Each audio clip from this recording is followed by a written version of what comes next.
can see all of the beautiful faces. So, welcome everybody.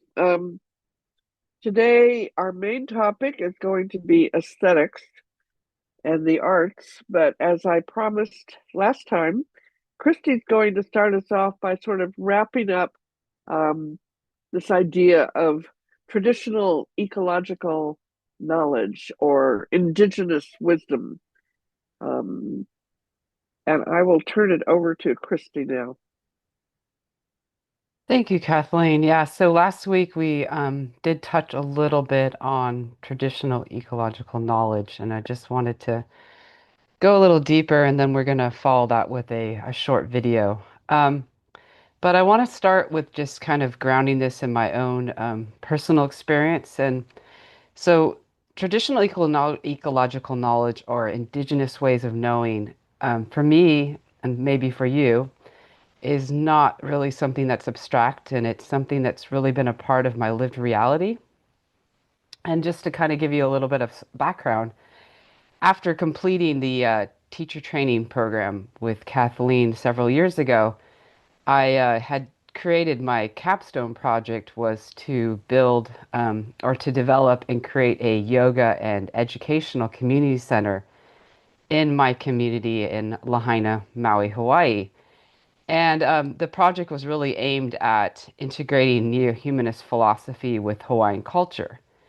And it really was rooted in the community, kind of offering a deep learning of, and within that, I learned a lot about Hawaii, Maui. And I learned a lot about the traditional eco knowledge that was embodied in that space. And I think it's important to recognize too, when we speak of traditional ecological knowledge, it's not a single system.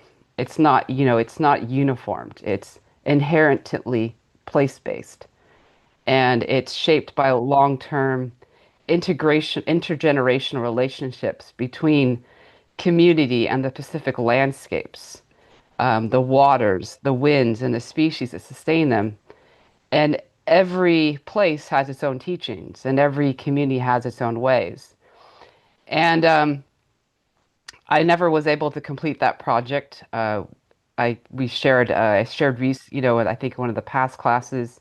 So in 2023, we were devastated by wildfires and destroyed the entire community of Lahaina. And I had to leave the island, but in my journey, I've kind of come back, and now I'm working towards a project of, looking at what is community resiliency. How do we build back something um, with greater understanding and more of a neo-humanist lens to this beautiful community? And it really brings me back to, as an educator and as a student, that how important it is to reconnect with that indigenous ways of knowing. And that's something that is really important in my work, and something that I know for Kathleen in her own journey, and she can maybe share that a little bit at the end of this, that's been a part of her journey. And I really think it's important to capture on that, indigenous worldviews really do teach about land, water, and people from this idea of an interconnected family. And these worldviews are often centered on reciprocity, responsibility, humility, and long-term thinking.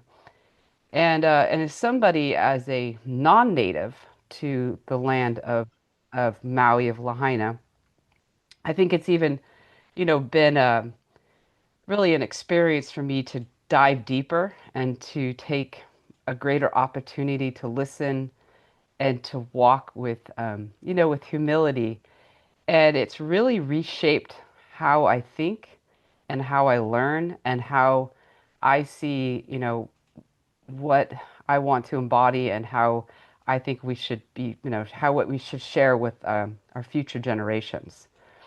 So to kind of bring that back to neo-humanist education, I think it's really understood that the two do interconnect beautifully. And we all understand that neo-humanist education encourages things like expanding our circle of love and care. And in this, it really invites children and adults to understand themselves part of a larger living world. And it really emphasizes that we're connected rather than separated. And again, neo-humanism, just like indigenous knowledge, really centers on things like responsibility, empathy, and the inherent values of all beings. And like I said, this really aligns together. So both are rooted in learning and relationships, as I was just talking about, place, community, and with all forms of life.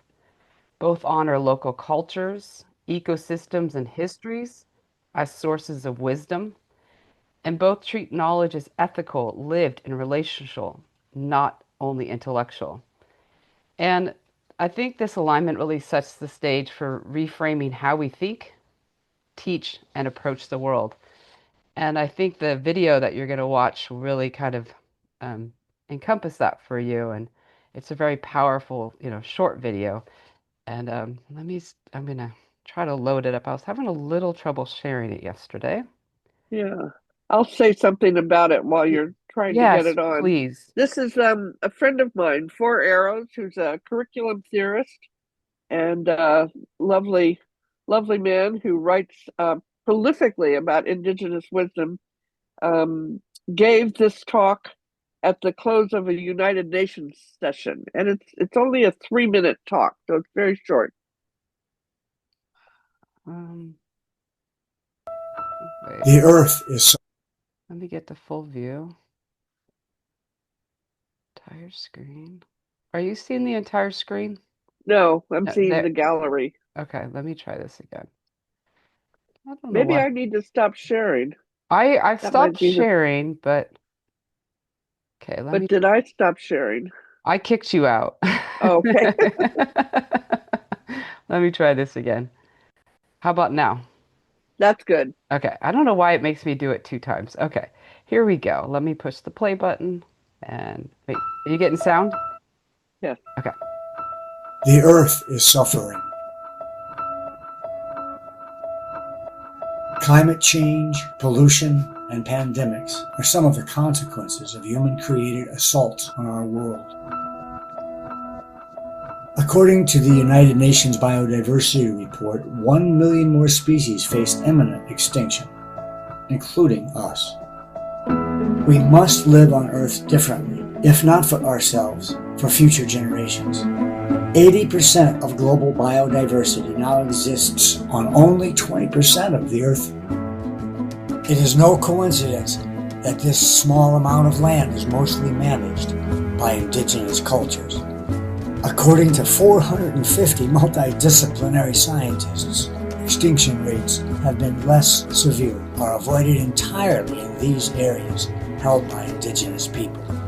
We can all learn to live with greater respect for our non-human life forms. This is possible if we embrace the worldview that has guided us throughout our existence on this planet.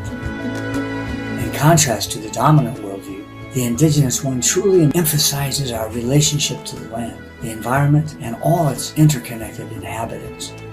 Without remembering this oneness with all of life, we are doomed.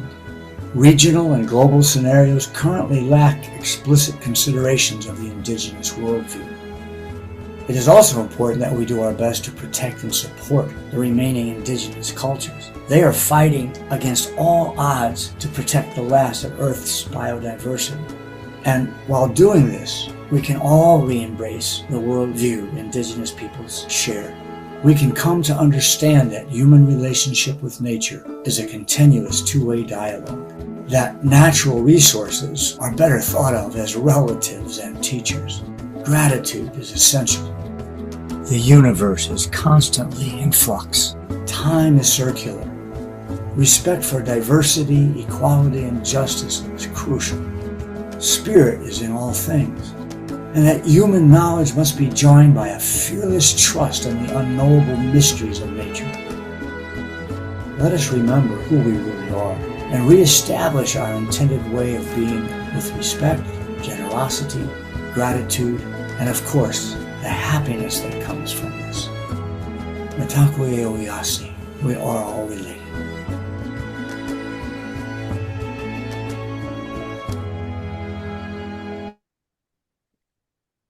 you. Thank you, Christy. Well, anybody have any questions for Christy or thoughts? Um,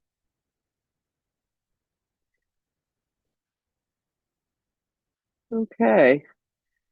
I'm glad you mentioned a few things that I think I want to reemphasize. First of all, forget that Tantra, which is the basis of Ashtanga yoga and the sort of spiritual dimension of neo-humanist philosophy, is an indigenous knowledge system. So we are all indigenous. Even people, so-called modern people, were very recently indigenous people. Um, and the other thing that's important, I mostly know about Native North American culture. The father of my four children is Native American, and I've spent many years sort of learning from the elders in that tradition. And we're not taught very much in school that's accurate about Native Americans in the United States. We're not taught that there were over 500 tribal groups and language systems. So it was vast diversity. So when we talk about an indigenous worldview, we're not trying to collapse all that diversity into one, as Christy said, one worldview. But there are some shared ideals, and that's exactly what Christy and what Four Arrows were talking about. Were just the shared sensibilities of most indigenous people. So it's interesting today. Four Arrows actually sent me an email, and I found it kind of interesting. I thought you might enjoy it. He's always producing papers and images and speeches. He's amazing. This he calls it the cat fawn connection, two worldviews for a world in crisis. And CAT is concentration activated transformation, a state of focused awareness where deep learning occurs. And then he talks about the fawn connection, fear, authority, words, and nature. And he says that our interpretation of these forces determines where our transformation leads. So we can either see fear as an enemy or we can see fear as a catalyst. And as Christy talked about with the devastating wildfires, Christy was able to practice virtues like courage and generosity, patience and honesty. We can view authority as hierarchical and external, or authority can come from inner wisdom. Words as static labels used to separate people and objects and things, or words as sacred vibrations. I like that idea of thinking of language as a sacred vibration. And of course, instead of viewing nature as a resource, we can view nature as kin or relatives. So again, this thread of indigenous knowledge weaves its way through our program, but kind of it's not about a romantic return to some early history. Um, we must remind ourselves here that all indigenous people, and many of you are probably members of indigenous groups. Um, I know my family is. Indigenous people are modern people in North America. Many Native people live in urban areas. They are scientists, they are philosophers. Um, so, um, what they are trying to do, though, is recapture the essence of their language and culture.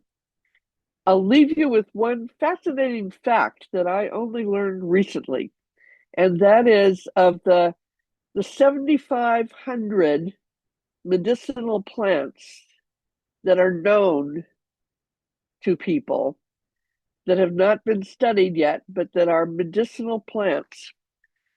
The uses of these plants and the knowledge of these plants is only available in one of the 236 remaining indigenous languages.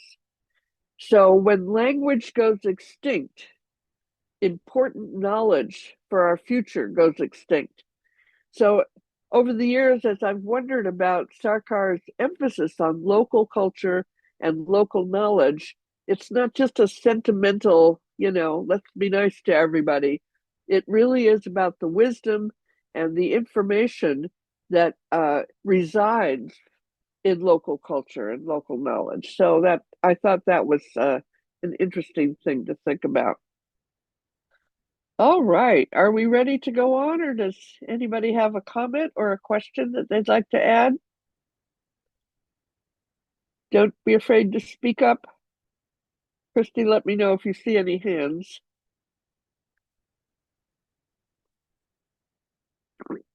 No All hands right. at the moment. Huh? No hands at the moment. Okay. So we will shift um, into this week's topic, which is aesthetics. It's sort of the third category of philosophy that we're looking at. This is only a very brief survey to the idea of aesthetics. Most of you know that Sarkar places the arts at the very center of education, especially early education, but all education really. So like me, you may have wondered, well, why? What is the importance of the arts? So in the program, you'll go much deeper into the research on the arts and how the arts can enhance cognition, and also details about how to teach music, how to teach drama, how to teach creative movement, and how to teach visual art. That's not what we're doing tonight. We're looking at arts and aesthetics as historical activities of humans. So some of the topics in the arts are, certainly we know that arts can enliven the curriculum and bring joy to the classroom experience. We've all watched children paint or sculpt or sing or dance. And many of you are from Brazil, which in my visits to Brazil, I have enjoyed as one of the most artistically inclined cultures I've ever come in contact with. It seemed like singing and dancing and of course hugging and just joy was so much a part of a lot of the experiences that I had there. Eventually, we'll also look at how the arts can foster deep learning across the curriculum. What's the relationship between art and math, or art and music, for example, or music and math, for example? One thing we will look at today is how do the arts foster deep ecological awareness? And we'll look at one theorist who has introduced very important ideas about the arts from the study of human evolution through time. And I think the last question, this one's always intrigued me, that Sarkar's statement said, art is for service and blessedness. And I want us to think about that. Maybe at the end of class, people will have some ideas about what he meant by that. I'm still trying to figure it out. So we'll start as, what is art in modern late capitalist society? Well, art is a commodity. It's bought and sold. It's entertainment and it's spectacle. But overall, the arts are, I don't know if you're familiar with this word, commodified. So they're bought and sold in the marketplace, and like painting has value based on uniqueness and scarcity. So there's always this effort to come up with something new and something more compelling. And profit is really a primary objective. We know that artists in the modern world are not overly concerned with the welfare of society, although some do actually wonderful work that promotes the common good. But Sarkar talks a lot about pseudo culture. And I think this is another one of those things that's a little bit difficult to understand. And I'm still working to sort of figure out what he means by that. And my own interpretation is that pseudoculture is really about cultural products that are imposed during the period of capitalism and colonialism, which have led to the denigration of local and folk culture. So it's, we know that people who live in villages that have strong folk cultures of ceremony, of singing, of dancing, the young people all want to go off to the cities and watch movies and, listen to rock and roll. So that I think is what he means by pseudoculture. And it's true that art, now some people make a whole lot of money at art. Um, but it ignores the fact that all of us are artists, but very few of us have time to to uh, to practice creative work. And of course, I know many wonderful artists who cannot even pay their rent from their art. So it's a real struggle for people to make a living at art. One more thing about spectacle, and spectacle is mass entertainment. It's rock concerts, it's big theater, and importantly, I guess in the U.S., maybe in your countries too, these ideas of mega churches, these churches that have they're Christian, as far as I know. I don't know of any other religion that has mega churches. 10,000 people will come and they'll fill an auditorium, and there's rock and roll bands and music and lights and explosions, and it's all quite exciting. But according to one philosopher, spectacles like these, it sort of is the personal experience of the religious impulse. It creates a pseudo world that is viewed rather than a real world. And there's this idea from his philosophy that spectacle, like you can see these spectacles, whether it's mass sports or mass entertainment or mass music, sort of keeps us hypnotized. Um, but there is another way of looking at art, and that's what we'll talk about today. And that's rather than merely being a spectator sport, there's this idea of art as experience. And the idea that these experiences should be open to everyone. And this, I think, is more resonant with Sarkar's theory of the arts um, as a way of making sense of the world. Perhaps the most famous American philosopher, John Dewey, who I've studied for many years and have written a great deal about Dewey's philosophy, wrote a wonderful book called Art as Experience. And his theory of experience, um, basically, he differentiates between experience and an experience. So, experience has no structure. Okay, it's the stream of events. We get up in the morning, we make tea or coffee, we have repetition, we have routine, we maybe go to work, we maybe read the news. It's habit, the day to day sameness, and nothing much worth remembering. Dewey talked about experience, a special kind of experience. So he stated, and here I have it in both languages, that a work of art is not a static object, like just a painting on the wall, but it's a dynamic experience. And he talked about like a painting as having an artist, a creator, but also a viewer. And the viewer is actively making sense of the experience when they view it. So art is a more intense experience than pouring your tea or listening to the news. And we can return to that later.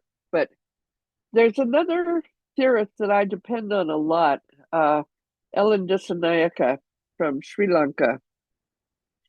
And she is a human ethologist. She studies human evolution through time. So she has looked back to the earliest art we know about, the cave art, and the earliest history of ritual and religion. And she defines, her premise is that art is essential to human evolution. Okay? And I think this is really important. That's why we've had art for a million years. Art stays with us, whether we're talking about song, music, movement, poetry, drama. Art has been with us forever, really. And she considers art the making of ordinary experience special. So, how do we make things special? One example is talk about pouring a cup of tea in the morning, just as experience. But the Japanese tea ceremony is an experience. It's an intense enactment with drama and with ritual. So the difference between just pouring a cup of tea and the Japanese tea ceremony can clarify what she means. So she thinks art is essential to human survival. That's a very profound statement, that we need art for social cohesion and more. Every culture we know of engages in art, even if they don't have a word for art. And here I've got some of my favorite pictures. We've got the Celtic circle dancers from Northern Europe, the Maori people with their fierce demonstrations of their strength and charisma. This is a picture of the Indian, the North American Pueblo, and the corn dance. Corn is seen as something very special, and entire rituals are created around it. We have a lot of body decor, which can be considered art. People embellishing themselves with paint, with feathers, with makeup, with jewelry. Down in the lower left corner, we have food as art. I love this one. And some of the beautiful Southeast Asia ceremonies where food is really decorated beautifully. And I have to tell you, the young women in the black skirts with the mountains in the background, those are my Norwegian granddaughters. And the Norwegians have a very strong cultural tradition of their traditional costumes that they wear at certain times of the year. So every culture has art. And art was a part of everyday life. It wasn't a spectacle necessarily. It wasn't a commodity. It was something that everybody participated in. And so when I learned about this, I set off for 2 years. I studied ritual.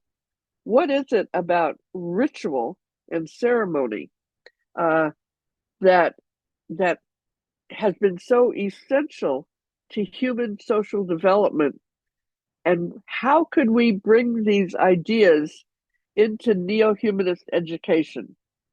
Not in a religious way, not to impose a doctrine or a religion, but to deepen the learning experiences of children. So when I began to look at ritual and ceremony, and some of you may know the Waldorf schools, they're one of the few education models that really understand ceremony and ritual. And they have some lovely ones. They're usually seasonal, and they involve the elements. There are elements of ritual that can be brought into education that are not religious, but they enhance the sacred. And I want us to think about those. But the functions of ritual, they celebrate ordinary events, birth, death, marriage, graduation. Rituals have a function of promoting social values, whether these are values of governance or gender or relationships, they can reinforce social values. I think this one's really important for us. They can confirm the human interdependence with the surrounding natural world. So I think here of seasonal celebrations, like the winter solstice or, the spring equinox. These kinds of celebrations connect us to the natural world. And some societies have rituals that, in an intergenerational way, they pass down moral wisdom. So I think, for example, of the Thai ceremony, the lantern ceremony, where they make, I'm trying to read, I don't want to mispronounce the name, but we had a Thai student who taught us about this. They create colored lanterns and they put them on little tiny boats and they float them out on the water. And when they do this, they celebrate the goddess of water and they apologize for misusing water, and they express gratitude for the gift of water. So that's one way that a new generation learns to take care of a resource, for example. And of course, there's more. I was always struck in India when I visited there, but every day it seemed like there was a new parade or a new procession, with something having to do with the society. There are many societies, rather than modern hospitals, have rituals for healing, shamanic rituals, and some societies have both hospitals and healing ceremonies. And important, I think, for us who work with teenagers, especially, this idea of rites of passage. There's an African theorist, Malidoma Some, who I studied a bit, and he really says that, adolescents are sort of lost now because there's no, other than graduating from high school or something like that, or maybe getting a promotion at work, there are no rituals to mark the passage from youth to adulthood.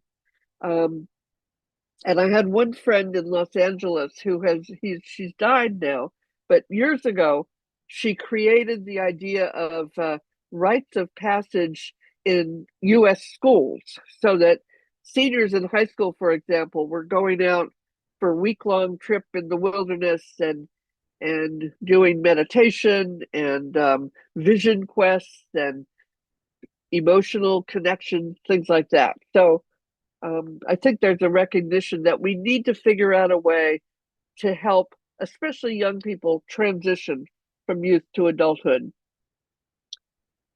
Other things, we'll skip over some of this, but basically the idea is, for us in education, how do we make ordinary experience special?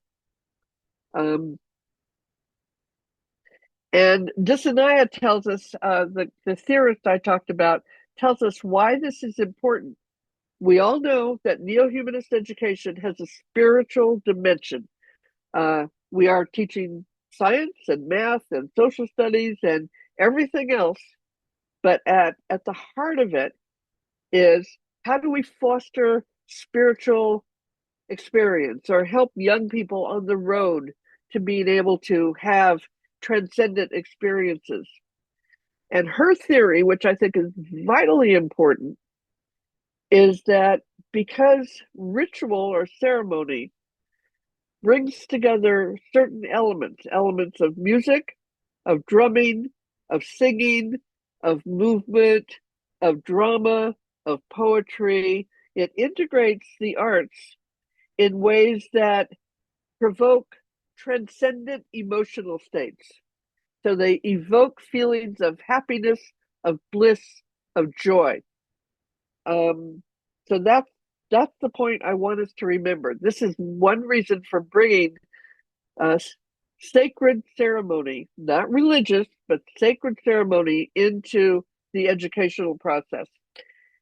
And even psychologists do agree that rituals produce an emotionally laden experience and they create a feeling of unity and sacredness that binds us all together. So, this is really why the arts have been with us for years and years and years, million years. And this is why we continue to need them. And I think that it's other than very, very secular rituals like graduating from a grade, schooling doesn't do much around the idea of ceremony. But I think if we think really creatively about that, we can figure out how to use it in ways that are really help help students on their spiritual journey, even if they're non-religious. So I'm almost done. I promise I'm not going to talk forever, but I do have a theory of arts integration, which is kind of at the center, and you may have your own theory of arts integration, and that's wonderful. We need lots of different ideas about this. The word enactment is very important. Enactment. It's a new word probably for a lot of you, but it involves young people in communal participatory experiences like a seasonal ritual or like the corn, the harvest, the corn harvest, and these participatory, artistic, integrative experiences can help reinforce what we're trying to reinforce with children, our human connections, our relationships with plants and animals and sea and sky. And most importantly, I think for us, neo-humanism is about character development. It's a moral guidelines for living in sustainable ways and humanistic, neo-humanistic ways on the planet. So these ceremonies can help reinforce those ideas. The other important thing I think is, I don't know if you've heard the word decommodification. It's like a lot of us are like, well, how do we move beyond the sort of capitalist dream that we're all living through? And sort of lots of people are talking about degrowth, decommodification. That means unhooking from the consumer culture. But in order to do that, young people are entranced by wealth, by spectacle, by all these things that the modern world has to offer. So it's very hard to help them appreciate a different kind of lifestyle that doesn't depend on consuming more goods. Um, so there's lots of ways to decommodify. There's service, which is part of neo-humanist education. There's care for plants and animals and people. There's play and sport, but the arts are really central to bringing the joy and the life and the beauty into the educational process. Um, who's here that speaks Portuguese that will read this for us?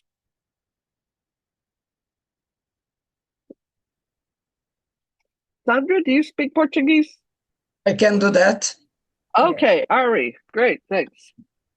E além disso, se quisermos avançar na direção de uma sociedade ecologicamente sustentável, do decrescimento e da descomodificação, PRAUT, Precisamos ajudar os jovens a compreender e apreciar modos de vida que não dependem do consumismo e do comercialismo. Embora existam muitos exemplos de atividades descomodificadas, serviço, cuidado, brincadeira, esporte, etc., as artes desempenharão um papel central em tornar o ordinário extraordinário. Right. Thank you. I wish I could learn to speak Portuguese. I'm getting pretty good at reading it, but there's no way that I can sound halfway decent speaking it. So here's a simple image. My theory of arts integration for neo-humanist education, that art important as experience and meaning making, and that all of us are artists. Everyone is an artist. Don't ever let a child say, oh, I can't draw or I can't sing. Just encourage everyone to express themselves. This idea of making things special is a universal human experience that has been consistent through time, through all of time. Importantly, and there's a little paper I wrote on how to love frogs that I posted, where I talk about the arts as a bridge to ecological and ethical consciousness. And then this idea of a culture of enactment. How do we bring this idea of ritual and ceremony into neo-humanist education, not in a way that makes it a doctrine or a dogma, but in a way that helps children begin to see the sacred dimensions of life. So one way we do this, we'll talk much more about this when we study curriculum design, is by culminating activities. So culminating means it's like the end result of something. So I really think in neo-humanist education, we like to foster projects over time, like studies that last anywhere from a week to a month, where children study something in depth, whether it's weather or animals or the local river or, it can be anything really. But at the end of a period of study where they've studied the science, maybe the math, they've done art projects, we try to provide a culminating activity with elements of ritual, ceremony, or festival so that all of this stuff that children have learned about something has a chance to be synthesized and implanted in the brain, and the deep learning actually happens. So that's what a culminating experience is. Sorry, I'm trying to get back here.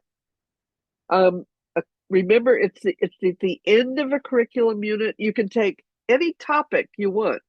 It could be a social topic like immigration, or it could be a scientific topic like the weather, but usually it's multidisciplinary, not just one academic subject, but multiple academic subjects.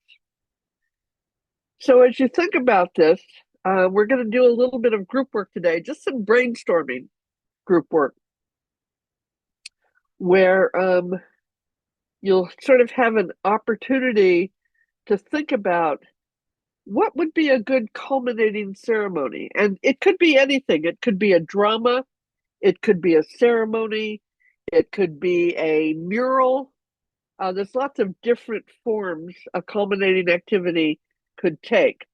But what it does is it brings together everything students have studied about a particular topic. So don't worry if this is a little bit fuzzy.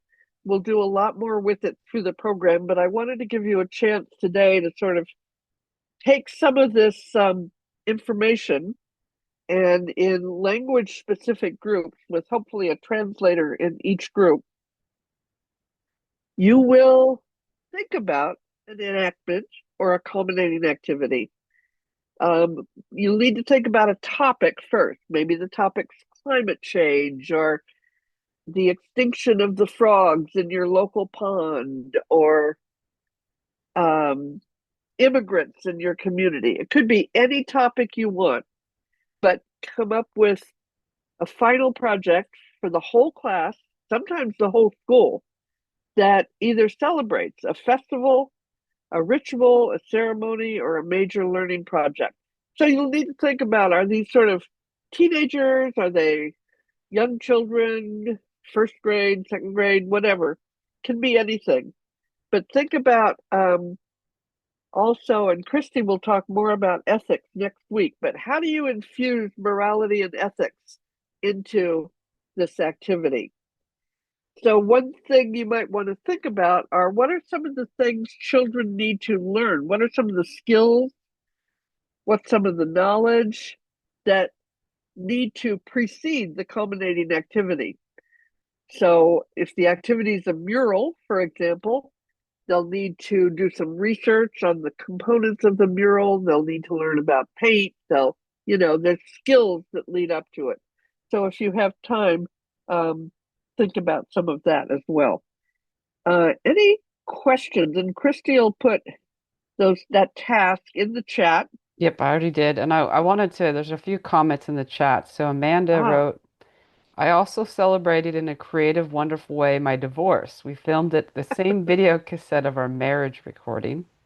And Ellen said, wow, that's wonderful. And wow. Amanda also said we did a menstruation ritual with my daughter on the Indian Moon Island of Lake Titicaca, transcending to get a woman. And Didi Tapamaya wrote, check out Celebration Day for girls. And Erica said they are trapped in the virtual world with electronics. And then Ellen said Portuguese is a very beautiful language. And Yes. we also said so is Dutch. And then Erica encourages you, Kathleen, to practice your Portuguese just like she's brushing up on her English. I'm working on it. Yes, and I did post the assignment or the task in the chat. Great. And do you have a we have a considerable amount of time. How much time did you want to give everybody? I think we can give a good 25 minutes. It takes a Okay. while to have Yep. this conversation, and be sure you have somebody to report back to the whole group. Okay, I did the best I could with the room. So And don't if put me in a group, Christy, or you. okay, if I miss somebody, please but if somebody is in a room that's not um yeah. So We are working Kathleen, very just hard. don't take the invite, Kathleen, okay? Okay. Yep. Okay. I'm going to open all the rooms now. And please come back to the main room if you are. Oh, wait a minute. Let me just do something really quick because we're losing people once in a while. I think people are having internet problems. Um, so I apologize really quick. Okay. Let's try that. Okay, here we go.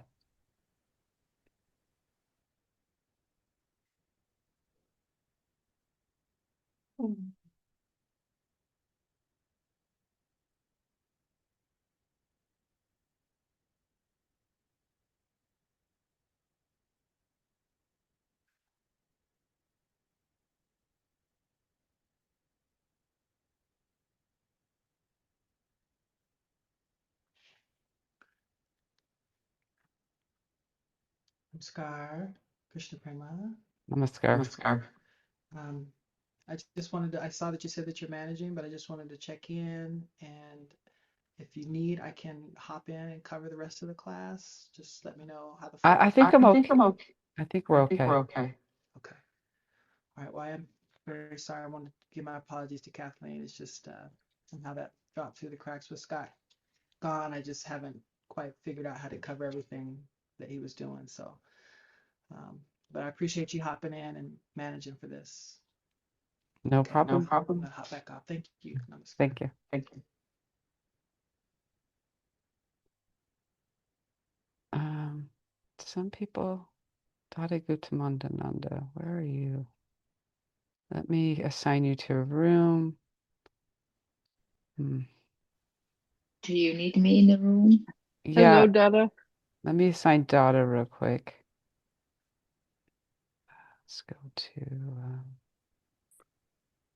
one.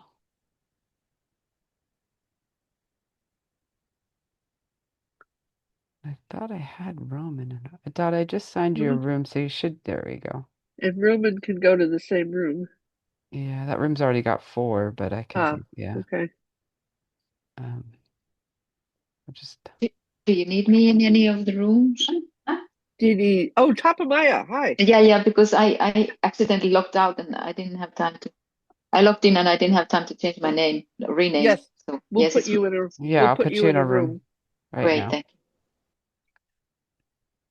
You can enhance the drama.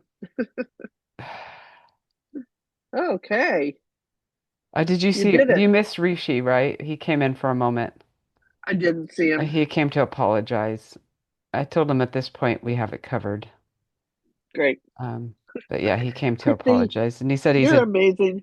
he says he's adjusting to losing Scott, and so he was all dressed in a suit, like in a tan suit. He looked good. Hmm. He was He's very quite he was very professional. quite the CEO, Yeah, so he wanted which to is a specifically apologize to you, but yes. yeah, I think it went better today. I was able to slow down and Yeah, I think yeah, definitely it's I think it's always easier the second time run through. But well, I think we may have gotten the groups right this time. I tried. Hmm. Your notes helped, and then it's helping that some people are putting PT in, or they're Right, definitely is helping. I think if I was hosting every day, every time, it'd be easier because I would start to recognize, but like right. trying to monitor. But yeah, so I'm trying to read a lot of student stuff, even though I'm not commenting, just to get a sense of who they are and what they know and what they understand. There's some really good thinkers in this whole cohort. hmm absolutely. It's gonna be interesting who goes forward, like Who's what? who goes on with the program. Yeah, That I'm yeah. quite curious by, like who's gonna. So when's the transition happen?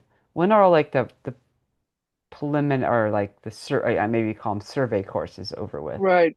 Well, I would call them foundational courses. Is that what we're referring to them? yeah, I think, Okay. I think that child development and yoga might come at the same time, but maybe they've changed that. But it's after the child development Okay. course. What else? What is the other one? There's teacher development, this one, child development, and Didi Deva Priya's. hmm And maybe the yoga. The yoga's kind of in a hazy area because it's an open course, anybody can take it. Yeah, that's what I remember last when I took it. It was kind of yeah. Well, I'm hoping this week gives people enough space to feel like it's possible to do hmm this. hmm And I don't, I mean, obviously, I think the writing is important and the reading is important, but I'm getting a sense that most of the students have a pretty good understanding of what we're trying to get across Yeah. already. Yeah. Yeah. And Absolutely. that's what matters, because the details are going to come later in the program. Yeah, definitely. I'm gonna pause recording. It looks like room 7 only had two Two. people. Yeah, well, there people kept popping in and out, so yeah.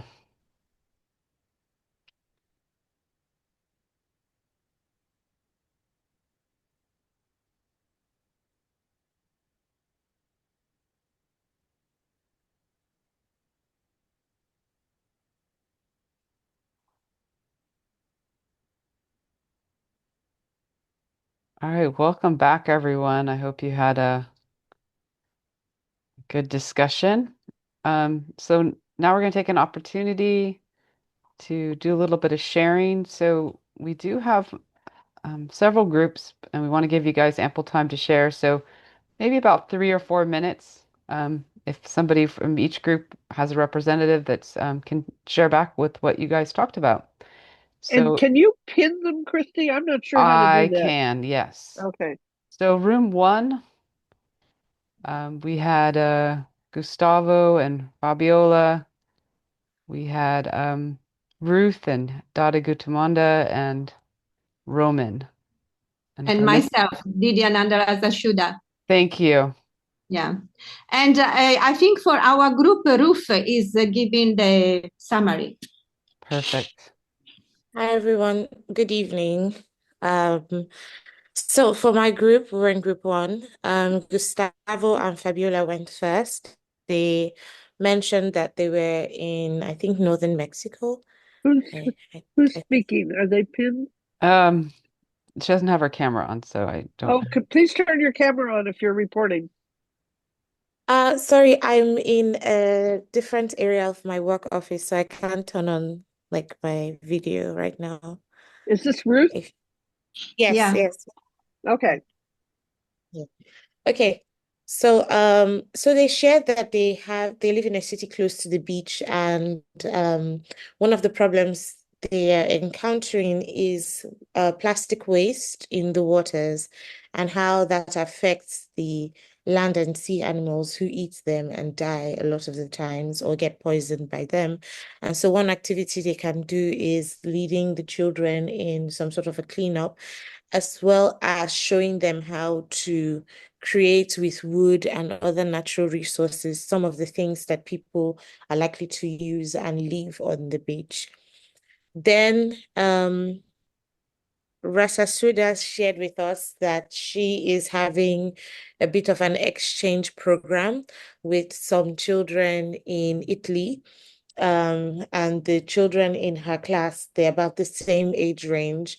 And so they don't speak the same language. Her class children speak Arabic, and then obviously the Italian children speak Italian. However, she was toying with the idea of they're going to meet virtually as well and things to do. So she mentioned the idea of having them draw on a big piece of paper on the floor and make Cloth.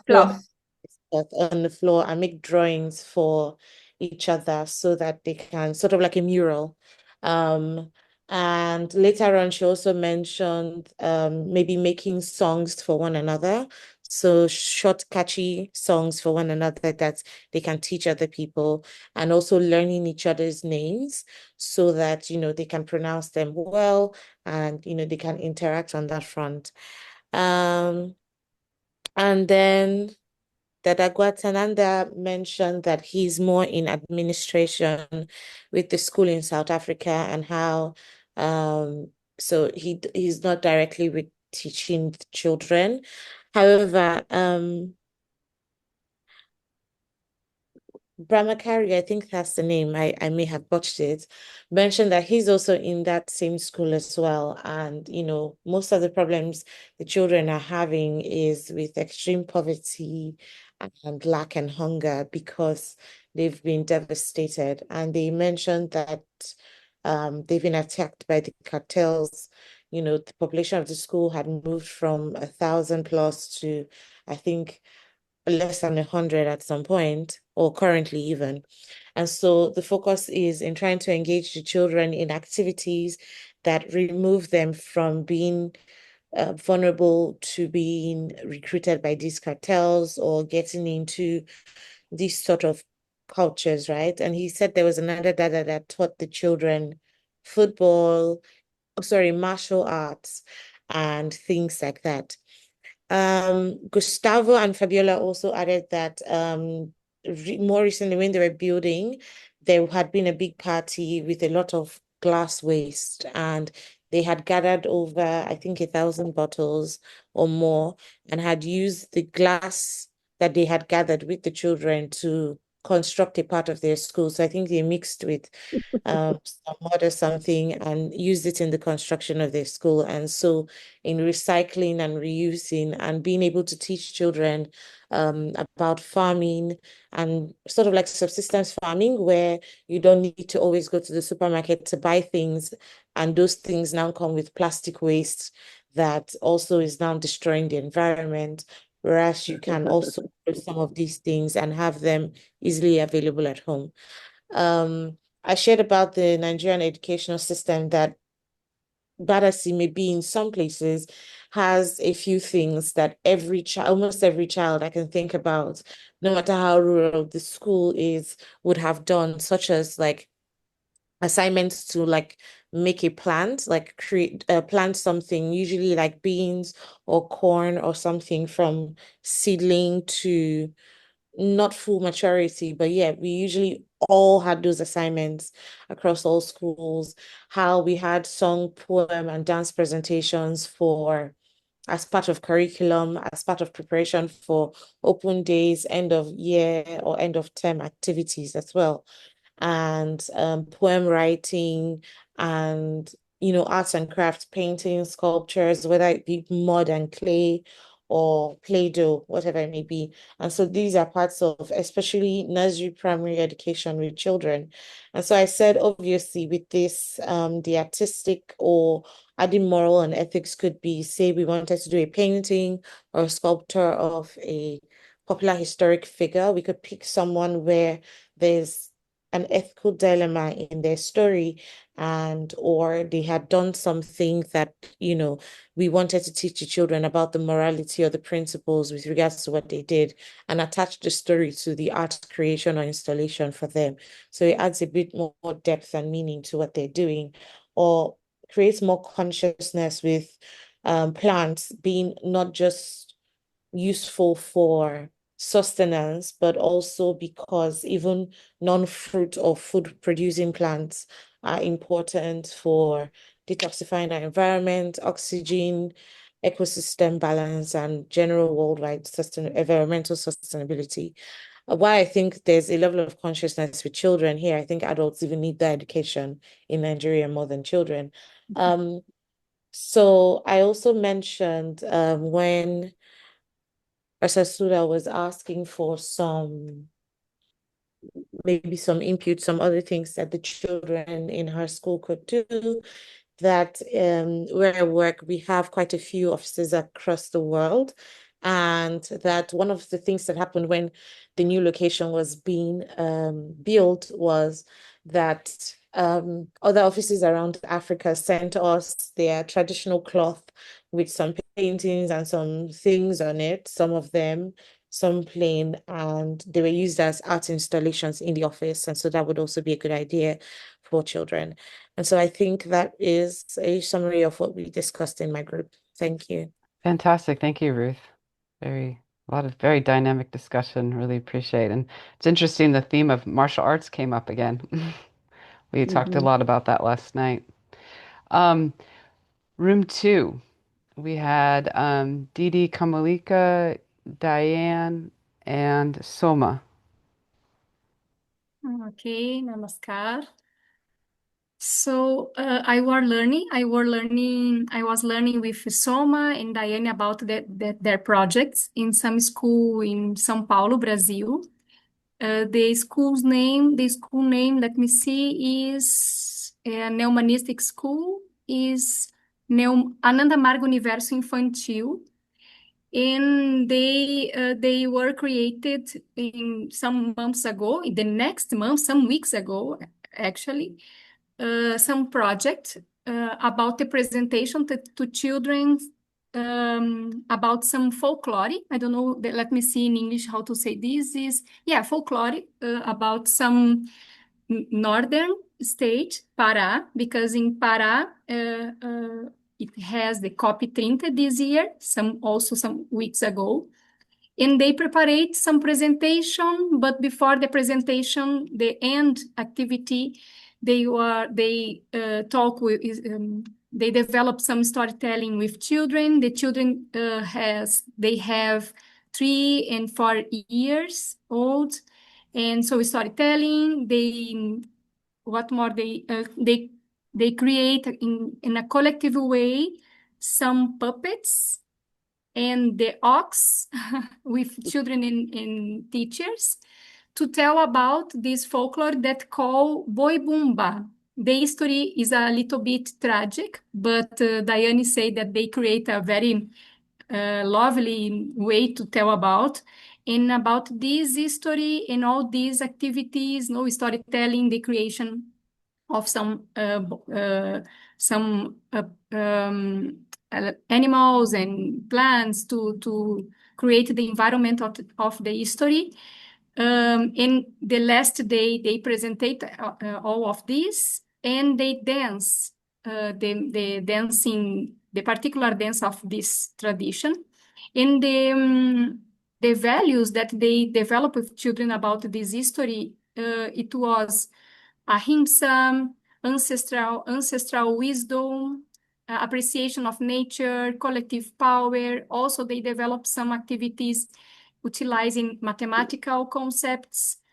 And yeah, I think it was this.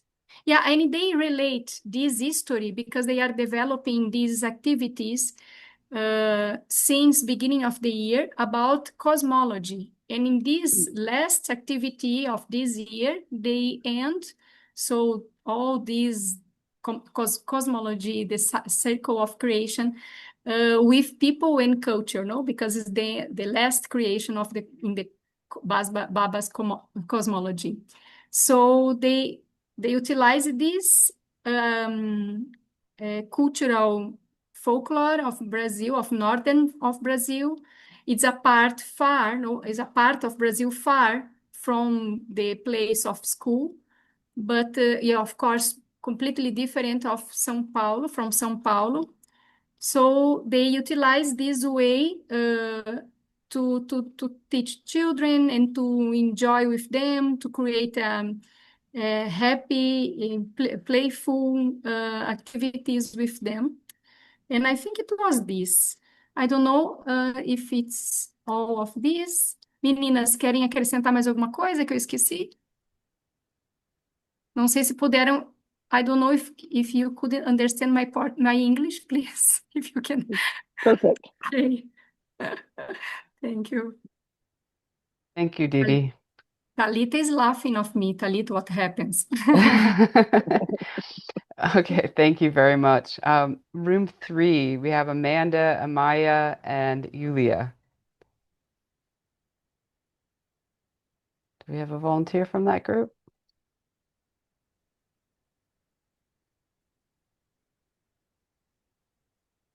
Rajavi 6231 between Mammal 6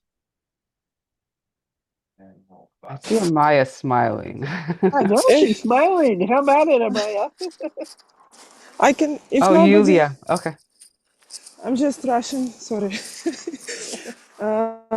We were trying to adopt a lot of ideas, and the final project was, it's like a boat, and it should be drama. It's like a boat, and in this boat we have people with different religious views, like Christianity, maybe Buddhism, maybe somebody, I don't know, I mean, from different colors religion we have, like maybe, I don't know the name of the religions, but you got the idea. And the boat is like in a big sea, and the captain of the boat is God. I don't know how we should, yeah, how we should, what form should the God have? Because the common thing for all religions is light. But somehow Captain Light is God. And yeah, and if somebody and there are also maybe like punks and with blue hair, with pink hair, with bald, so different variety of people. And if they were trying to как то толкнуть, if you want, I can keep on helping yeah, you. they were trying to get rid of one from the boat. And yeah, but when they were he was like, swimming in this ocean. They are like tied to each other, so they all got to go with him in this ocean. So they realized that you cannot, if you either go all together or you drown all together. And so how we, the idea was also to, it's for teenagers, and teenagers, they might like dancing, so it might be a dancing performance. Yeah, and also maybe they should make some research before, but we didn't get what research they can do, so that it would be interesting for them to participate in such drama. Maybe something about clothes, about rituals, maybe to participate in some ritual, like in really ritual from different culture, like this. And in the end, there will be this drama. Okay, that's what It was like the Benetton family in the Ark Noah situation, where we took Brazil as an example, where they have a lot of colors in Brazil, white people and black people from Africa, and also maybe indigenous people, and they don't have only different colors as a race, they also have different religions, like Catholic people and Spiritist people. They would be dressed white, and Neohumanism orange dressed, and so different cultures also from the spiritual part. And because they are teenagers, they provocate, so they would show not only punks, they would also show people who are addicted, and the reality, not everything is happy and easygoing. So they would provocate with this, and somebody would like to throw them out, but they are bound together. So we cannot throw out people who have problems. We have to integrate our own shadow sides. So there would be maybe different religious people trying to convince and talk and listen about the feelings of the drug use, which are smoking marijuana or vomiting, bulimic or whatever. So this was a little bit to show we don't need war because we have different thinking. We need to understand each other's feeling and know about that they are not different than us. We all have shadows and we all have light. And the boat is going to the light because we are in the big sea and the big ocean. The ocean is also God and everything is fine. You got some great metaphors in there, being all tied together. That's wonderful. Yeah, thank you very much. Yeah, group 4, we have Deborah, Ari, and Talita. So, yes, we were talking about the need to consider the process of promoting empathy in the reading, research, or expression of the theme that we would get for 6 to 1 year. So that was the idea. And Talita brought us the experience she had in São Paulo, Neohumanist São Paulo school about plants. And Deborah was thinking about the devastation of the Amazonian forest. And also I thought about the coral reef ecosystem that is so fragile. So anything could be a theme and relate to the local life, no? Or in a broader sense, something that is happening in the South American continent. And for Talita, it would be important to have a process, and so was for Deborah. And in this process, you would have circles of dialogues. And then before culminating the culminating activity. And in the case of Deborah, she mentioned an experience she had as a child that marked her life. So she did a passage, or was a character in a drama where she was an ant, and what was important for the ant to be happy and all that. So it created a kind of empathy, natural empathy for animals. And so she proposed a very interesting thing to ask children. Suppose the children would be a tree in a drama at the culminating activity, and we would ask how the tree would feel good, or what is important for her life, for its life. And also we could, in the process of any kind of project, propose a character that would destroy the environment and then bring ethical questions and human values, but not telling the children what is right and wrong, but asking them so that they would build the context. At the end, we would have this culminating activity. In my case, I would like to have a mural and some other activity around the mural. So the mural would be built in the process, 6 months, 1 year. And at the end, we could either dance or creating a drama around the mural, and so that they would have a concrete relation to each kind of character that would represent humans and nature, plants, animals. So very interesting thing.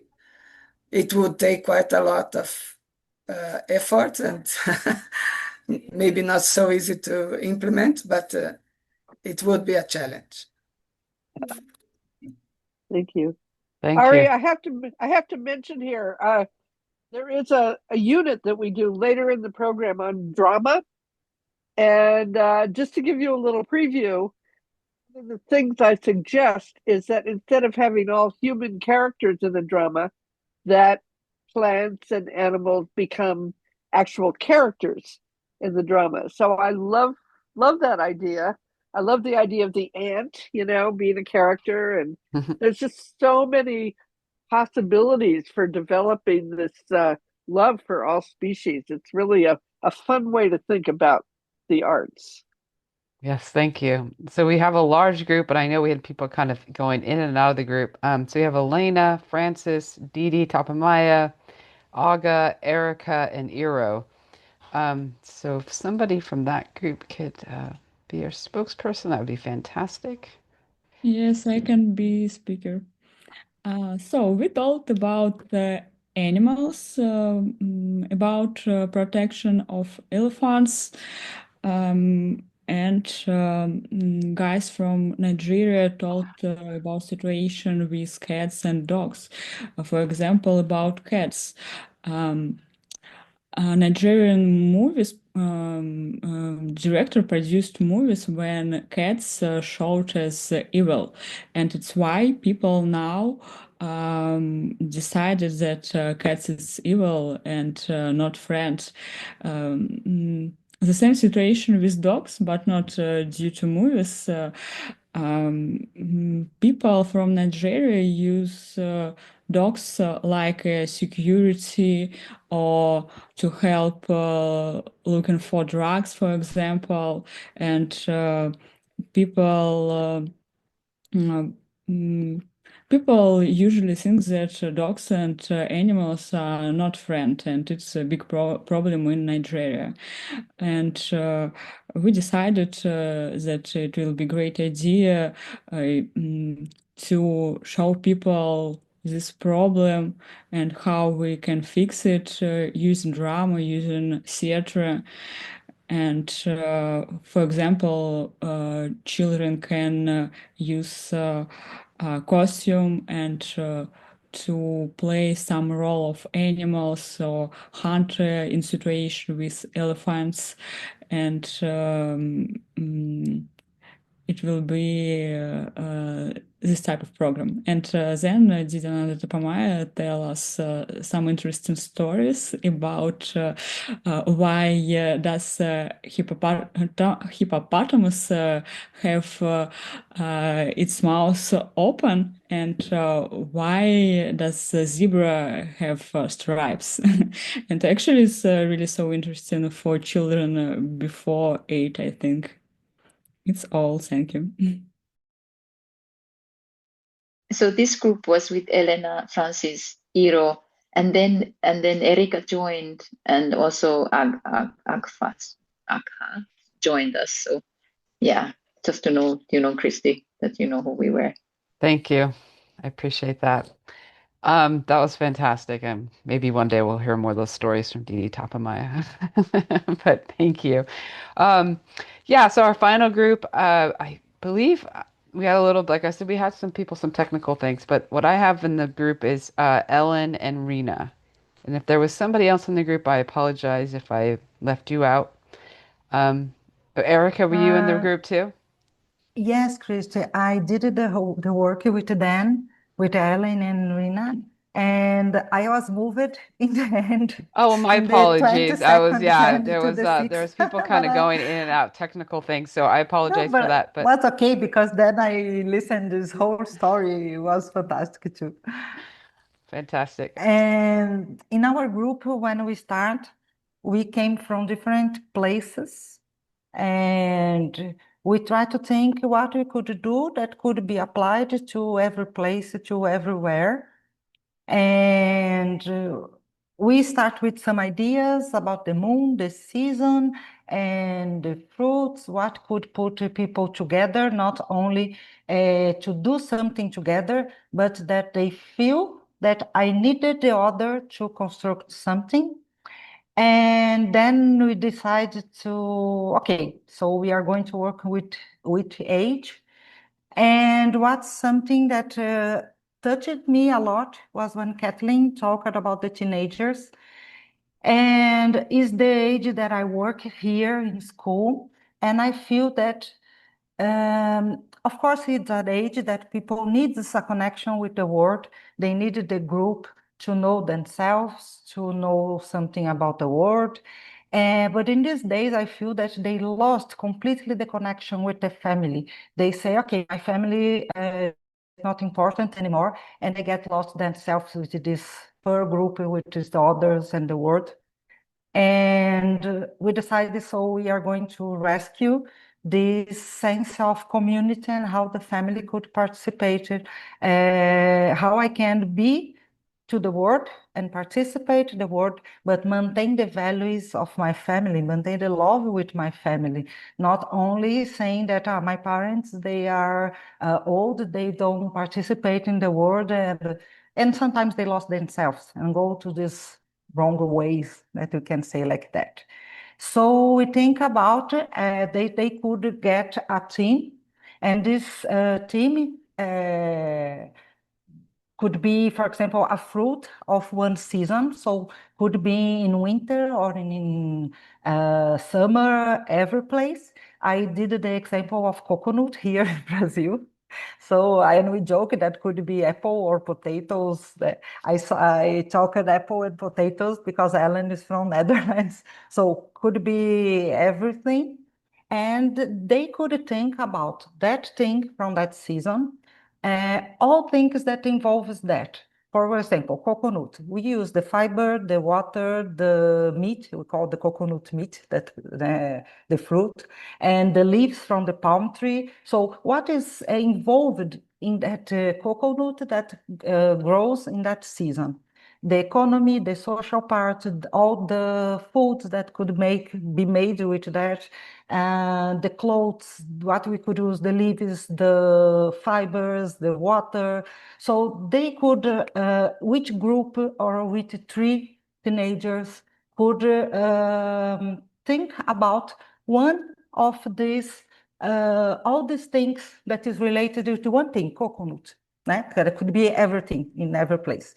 And then in the end, the end product to connect the families, they will do like a carnival with which group will have this box, and the families could go and visit and see everything that is involved in coconut, for example. So we can bring the families together. These teenagers, they like it to pass in the box with others. When we do the science carnivals here, we see that they go to see the project or the others, so they like this. And everything will be around one thing. Social things, economic things, and they could create what we could create with coconut water, what we could create with the fiber, what is involved in economically with that, so everything. And the families will be invited to this carnival to see I don't know, they could buy some small things that they could produce. So we can bring families with this environment, with this school environment, with this group of teenagers that is discovering themselves environment. And the carnival only can be made if everyone has one box with the idea developed. So this is what we're talking the group in a way of constructing something to bring all together. I don't know if Ellen would say something more. Ellen or Rina? No, thank you. You have explained it wonderful. I think you And explained the Namaskar. whole. Yes, Rena. Elena's, I'm not able to see the screen. Was Elena talking? I'll give her the chance. She was she said that she felt everything was covered, but please, Rena, share. Oh, okay, thank you. So I couldn't really get good internet, so I couldn't really participate, but thank you. They explained it nicely.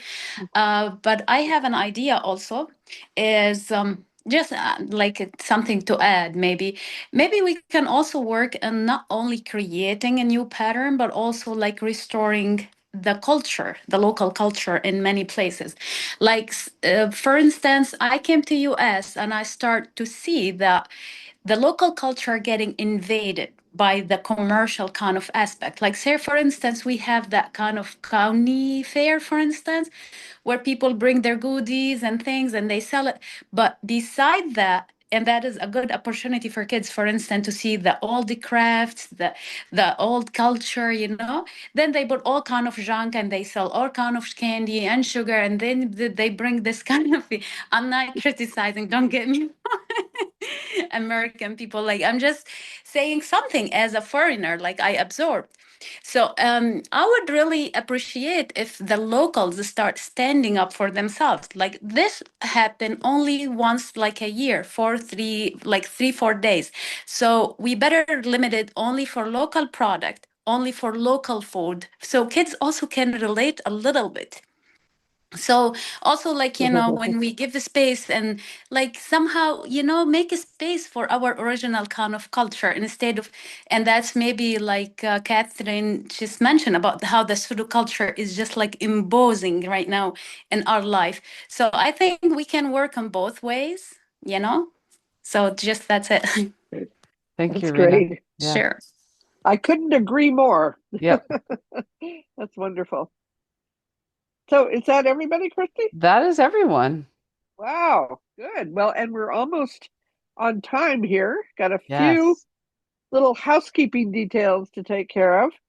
And one of them is, let's see here.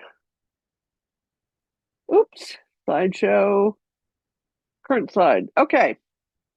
Wow, that's so fascinating to hear all the stories. And I have something to say about that, but I'm going to say something else first. By now, many of you have turned on final project proposals.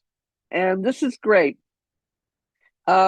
Reminder that we'll be giving you a few days after the last class date, which is December 16th, to finish your final projects. But by the 21st of December, everybody should be turning in their narrative self-assessment and their final project. Don't make your final project bigger than it has to be, okay? You may need to bring it down a little bit in order to get it done. The best final project is the final project that's finished. So think about that. And you may be happy to know I've posted a couple of readings about the arts, and I'd love for you to read them because one of them is a chapter from the textbook, and it reviews some of the things we talked about today, but it also introduces some new ideas. So I'd be very happy if you read that. The other one is a fun piece that I wrote about frogs and how to create a culminating activity. So it's an easy read. The good news is there's no homework connected with any of this. It's not required reading. And Christy and I thought we would be very happy to give you a week to take a deep breath and catch up on anything that you've missed turning in, as well as get started on your final projects. So we hope you take advantage of this week with no writing assignment, just to catch up a little bit. Now, the other thing is, I was just fascinated today hearing all these wonderful stories about some of your schools and a building with 17,000 Coke bottles in it. And Christy and I were thinking that you could share something that you do as a final project at the last class, number 6, or you could bring some pictures and share your local projects, Neohumanist school that's in your area or that you work in, or a project that your students have done. We want to open this up to people sharing some of these wonderful things that are going on in your locale. So you'll have choices about the last class.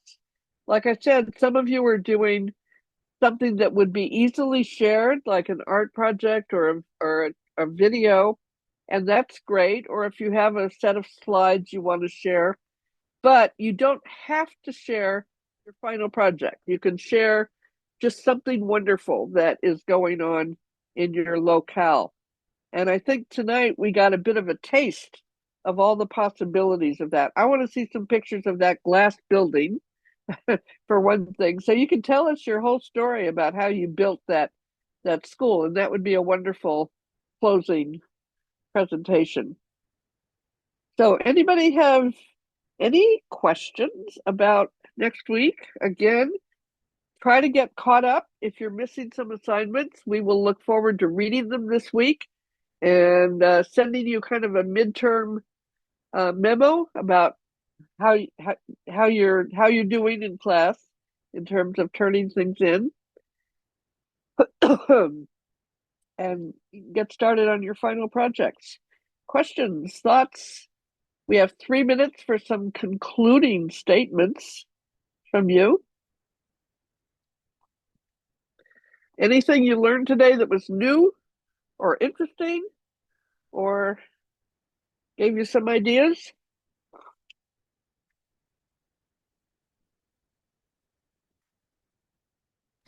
I actually have an idea, just that's my personal, a little bit struggle, if there is a space to share. I don't know who this is, but go ahead. Rena, that's Rena. Rena. Yeah. I don't know, maybe others are more experts, but I came from an art field, which basically everything I'm learning right now, brand new almost for me. I have the good sense of like a new humanistic kind of like principle, as a Margie, but learning those new terms and also in English, and also I feel those like specific terms and readings, we need more time. I in particular, I can't speak in on behalf of the group, but maybe some people also sharing that struggle, that we need more time to prepare, or also like to comprehend the those new terms, to be able to reflect upon it, because like every week we have a new more big terms, and for me it takes time because I studied many different fields and neither one came across those. So if we you guys come up with some kind of sort of idea how we can really like take some reading maybe in advance, or I don't know, like some solutions that where we can catch up, I can push myself and do it, but I don't feel that I'm able to grasp it completely. So yeah, that's just a feedback. That's very important feedback, and we need to hear it. And I'm happy to engage in email conversations if people have ideas. This is a course. I'm trying to keep it as sort of basic as possible because the whole program you'll be revisiting some of these ideas. So hopefully you'll have time to sort of process them a little bit more. We're trying to do the translations. I don't know if that helps. Maybe if we have like one extra week, like after the class, just where we can whether like do like one extra session, or maybe like delay more the deadline for the assignment. But I don't know if that would push people to not do it on time. I don't know. I'm sincere, but maybe that would help. Like because we're forced to come upon reflection. I'm not ready completely. I'm still learning the concept. So maybe if we delay a little bit, I don't know. That's one suggestion. Yeah, we gave you an extra week beyond the class. And I sort of thought everybody might want to be done by Christmas. I don't know how many of you celebrate Christmas, but it would be nice to be done. Another way to think about it is to make your project small enough to be doable. You don't have to solve all the problems of the world with this final project. Christy, you have some ideas about this? No, I think what you just said is exactly how I would frame it too. Yeah, yeah, I mean, I think it's to try to, ooh, yeah, I mean, it would be interesting if others are feeling Yeah. the Should same. we open up a chat for it on the classroom where people can sort of write their ideas? Yeah, I think that would be a good next step. Yeah. So we can maybe people will feel a little more willing to share some feedback or express something similar. Yeah, we want to make this work. Yep, We really do. So absolutely. it's up to you to let us know what's working and what's not working. Absolutely. And this course, the philosophy course, has probably the most complicated ideas of anything else in the program. So um, hopefully it'll be more doable from now on.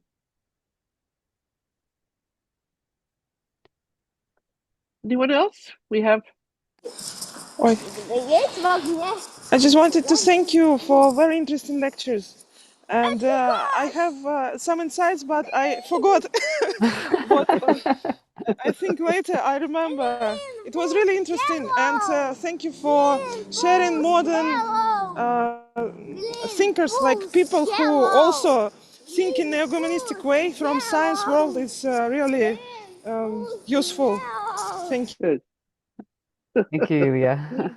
I hear some children. Yeah, I did too. And we got another comment in the chat too from Francis that he could relate to Rena. Um, so maybe it's something we should definitely open up in the chat, a discussion. Well, here's your first week gap coming up here. Yeah, No homework. yeah. So hopefully Very good that'll point. help people catch up a bit. Okay, well, All next right. week is Christy's going to talk to us about ethics, and namaskar to you Namaskar, all. everyone. Thank you. We'll see you next week. Have a wonderful week.